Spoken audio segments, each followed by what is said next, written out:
안녕하세요. 성형외과 전문의 정현익입니다. 오늘 다룰 주제는 코 재수술. 코 재수술 중에서 자가늑연골 코수술. 수술 어떻게 할지 걱정 많이 되시잖아요.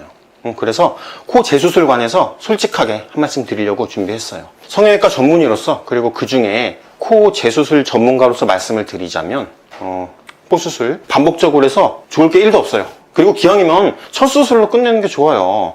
아니 보면은 환자분들 중에서 코 재수술 1, 2년마다 해야 된대요. 그리고 심지어는 의사 선생님께서 설명을 그렇게 들었대요. 재수술 이거 피해갈 수 없대요. 피해갈 수 없기 때문에 수술하면 언젠가는 다시 손을 봐야 된다. 이게 뭔 개소리예요? 그쵸? 이거 그렇지 않아요. 저는 첫 수술하는 환자분, 그리고 진짜 특별한 경우 아니고는 수술할 때 코끝에다가 자가조직 이외에 어떠한 인공조직도 쓰지 않아요. 실리콘? 실리콘은 콧대에 볼륨 채워주는 용도로만 제한적으로 사용하는 거예요. 근데 자가조직으로 수술할 때 문제가 뭐냐? 자가조직. 문제는 코가 작은 분이 수술하러 오시잖아요. 문제는 재료가 없어. 코가 너무 높아서 낮추는 분이 아니라면 결국은 우리가 코를 높여야 되잖아요. 재료로 승부를 볼 수밖에 없어요. 그게 코 수술인데, 아니 재료가 없는데 코를 어떻게 만들어요? 그러니까 중경연골, 귀연골 이것저것 다 떼보는 거예요. 그래도 안 되니까 결국은 인공조직을 가져다가 쓰는 거예요. 물론 귀연골 충분히 떼면은 양이 꽤 나오기도 해요. 그거를 겹쳐서 사용을 하면은 지지력도 그렇게 못 쓸 만큼 아니에요. 그리고 귀연골이 탄력성을 가진 연골이라서 돼지코 있잖아요. 이거 된다고 홍보되는 거 많이 봤죠? 자연스러워서 좋아하시는 분들도 있어요. 근데 자연스러운 것의 맹점이 뭐냐? 진짜로 자연스러워. 그렇게 큰 차이가 안 나요. 친구들이 뭔가 달라졌대. 근데 몰라보기도 해. 그래도 자연스러운 게 좋으면 귀연골로 자연스러운 교정량을 목표로 수술을 하는 거예요. 괜찮아요. 응? 근데 문제는 코가 작은 분들, 솔직히 까놓고 말해봐. 코가 엄청나게 높기를 바래요. 자연스럽게 해달라고 환자분들이 연예인 사진 가져오세요. 보면은 코가 엄청 높아. 귀연골만으로 그거 되겠냐고요. 안 돼요. 그래서 쓰는 게 중격이죠. 그쵸? 근데 뭐 높으면 좋아요. 높아지고 싶어서 수술하는데 높아져 당연히. 또 문제는 코가 낮은 분들, 피부도 두껍고 양이 적어요. 그래서 아무리 골격을 높게 만들어 놔봤자 피부가 누르는 힘이 있어요. 그래서 결국은 무너진단 말이죠. 학교에서 배웠잖아요. 작용, 반작용. 우리가 코끝을 높이게 되면은, 자, 코가 이렇게 있어요. 코끝을 높여. 그러면은 이 힘만큼 피부가 누르는 반작용이 생겨요. 그래서 우리가 이 높이는 힘을 높일수록 이 힘도 세지기 때문에 결국은 무너지는 쪽으로 간다는 거예요. 중고등학교 때 배웠죠? 배웠을 텐데. 그래서 중고등학교 때 공부도 열심히 해야 돼요. 이거 나중에 써먹을 때 있어요. 여하튼 경과 보다 보면은 이 피부가 누르는 힘 때문에 이렇게 코끝이 떨어지기도 하고, 그리고 떨어지기만 하는 게 아니에요. 코가 한쪽으로 이렇게 틀어지기도 해요. 수술하고 마지막에 피부 닫을 때 우리가 이렇게 부드럽게 당겨줘 놓은 느낌으로 닫아야지 그거를 억지로 잡아당겨. 그리고 수술 보조자한테 자, 이거 잡아당기고 있어? 그러고 피부 꼬매. 그거 되겠냐고요. 안 된단 말이에요. 이해가 안 되면은 텐트 생각해봐요. 텐트. 자, 우리가 텐트를 칠 거예요. 텐트를 치는데, 자, 이렇게 처음에 이렇게 치려고 그랬어요. 근데 여자친구가 나는 천장 높은 집이 좋대. 그래서 천장 높은 집 싫어하는 사람 어디 있겠어요. 힘들게 골격을 더 갖다가 높였어요. 높였는데 문제는 덮을 천이 그대로인 거야. 그래서 어쩔 수 없이 친구한테 너 저기 반대편에서 이거 붙잡고 있어. 내가 당길 테니까. 그러고 억지로 당기게 해서 고정을 했어요. 어떻게 될까요? 상식적으로 그게 그대로 있겠어요? 되겠냐고요. 근데 문제는 돼요. 오늘쯤 얘기한 거 있죠? 사실은 얘기했던 거 다 돼요. 극복할 수 있어요. 어떻게 하면 되냐? 가르쳐 드려요? 자, 근데 너무 조급해하지 마시고 차근차근히 차근차근히 해나갈게요. 자, 첫 수술하신 분들이라면은 중경연골 충분히 떼고, 그리고 귀연골 필요한 만큼 충분히 채취해서 활용하고, 그러면 아무리 코 낮은 분도 재료 충분히 나와요. 그리고 특별한 경우 예를 들면은 이비인후과에서 중격 수술을 해서 중격을 손상을 입었어. 그런 거 아니면 인공조직 쓸 필요 전혀 없어요. 심지어는 재수술 하시는 분들도 저는 코끝을 자가조직 100%를 목표로 수술을 해요. 그래서 이제 들어간 다음에 혹시 중격이 남은 거 있나 확인 한번 해보고 다시 박리하고 보거든요. 근데 들어가 보면은 쓸 수 있는 연골 양의 3분의 1도 안 쓴 분들 꽤 있어요. 그러면은 추가로 더 채취해 쓰는 거예요. 그리고 지지력이 부족하죠? 그러면은 뒤에 연골하고 연결되어 있는 얇은 뼈 구조 있거든요. 같이 떼요. 문제 되냐? 문제 될 거 없으니까 떼서 쓰겠죠? 그리고 높은 코 좋아하면은 어색하지 않을 정도로 높이면 돼요. 이거는 나중에 다시 말씀드리겠지만 옆 라인의 밸런스 상의 얘기예요. 이렇게 밸런스 맞는 선으로 해서 구조물을 충분히 높게 만들어요. 그러면 피부 어떻게 하냐? 피부 부족하면은 코가 있죠? 옆에 넓은 부분까지 박리를 해요. 그래서 피부 가져오면 돼요. 끌어오는 거예요. 그리고 이제 이 중안면도 꺼진 분들이 많아요. 이 중안면에 연골 이식을 같이 병행해요. 이 바닥을 같이 들어 올리면은 부족한 피부가 좀 더 보충이 돼요. 그리고 또 피부 특성 자체가 잡아당기고 있으면은 꽤 늘어나요. 문제는 피부가 늘어나면, 자, 이런 두께의 피부가 있죠? 늘어나면은 얇아져요. 얇아지는데 이거를 이제 어떻게 보완을 할 거냐?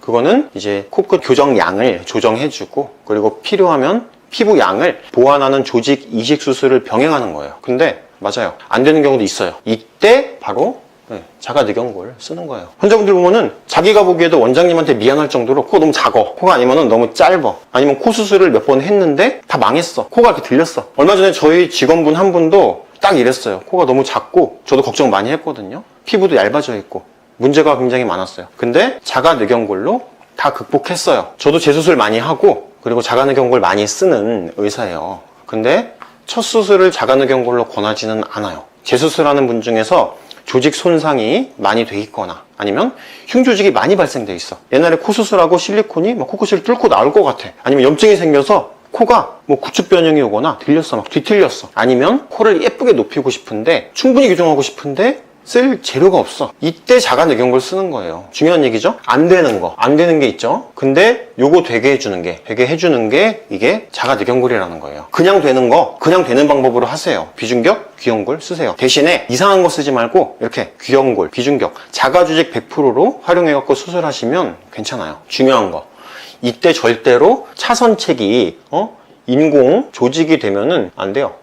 동양 사람들은 중격 연골 자체가 좀 작아요. 그리고 약해요. 그에 반해서 원하는 거는 서구적인 외모야. 그렇기 때문에 높은 코를 원해요. 그런 높은 코를 만들기에 간단한 방법으로는 따라가기 어렵고, 그래서 적은 재료로 막 억지로 만드는 거예요. 인공조직 쓰고 막. 그러다 보니까는 이제 변형도 오고 유혹 생기죠. 인공조직, 그쵸? 매드퍼, 메쉬, 그리고 문제의 기증늑연골. 이게 왜 문제냐? 기증늑연골 보시기에 헷갈린단 말이에요. 환자분들이 헷갈려요. 대체 기증늑연골이 뭐냐? 자가늑연골하고 똑같은 거 아니냐? 헷갈려요. 심지어는 어디서 뭐 똑같다고 설명을 듣고 오시는 분도 있어요. 의사 입장에서 인공재료 얼마나 편한지 아세요? 이렇게 이름을 인공연골이라고 설명을 해요. 근데 인공연골이 아니에요, 사실은. 그리고 인공연골이라고 설명을 하니까는 자가조직이랑 별 차이가 없다고 말할 수도 있죠. 양이 많으니까 사용하기도 좋아요. 그리고 특수한 재료 쓴다고 해서 재료비 더 받아. 근데 인공재료 사용하는 방법은 중격 연골을 채취해서 쓰는 것보다 더 쉬워요. 그냥 포장 까고 잘라내고 깎아내고 쓰는 거예요. 중격 채취하려면은 우리가 충분한 중격을 확보하려면 박리도 깊게 해야 돼요. 그거 안 해도 되죠? 그리고 채취 시간이 줄어드니까 수술 시간도 단축이 돼. 얼마나 좋게요? 시간이 돈인데. 꼭 먹고 알 먹고. 근데 누구는 이거 인공연골 이렇게 쓰는 거 개이득인 거 몰라서 안 쓰냐고. 아니란 말이에요. 심지어는 그 인공연골을 그냥 기본으로 쓰기도 해요. 어디서 코 첫 수술을 받으셨다고 하시고 재수술하러 오셨어요. 근데 중격을 열어보니까 매드포, 뭐 기증늑연골 이런 걸로 떡이 돼 있어요. 환자분한테 왜 이렇게 됐죠? 물어보면은 알고 보니까 코끝이 떨어져서 재수술을 거기서 한 번 더 받으셨대요. 근데 재수술에서 그 재료 똑같이 쓴 거예요. 하나로 안 되니까 2개 넣고, 2개 안 되면 3개. 이거 진짜 이래도 되겠냐고요. 안 되는데 되게 하려다 보니까 결국에는 더 심한 변형이 와서 다시 수술해야 돼요. 왜 수술해야 되냐? 우리가 그 인공 조직을 쓰는 거는 코에 본인의 이런 중격연골이 있어요. 중격연골의 일부를 이제 채취해가지고 이런 지지해주는 구조를 남겨놔요. 요 지지해주는 구조를 남겨놓은 상태에서 이제 자기 중격에다가 중격 연장용 재료를 덧대주는 식으로 수술을 해요.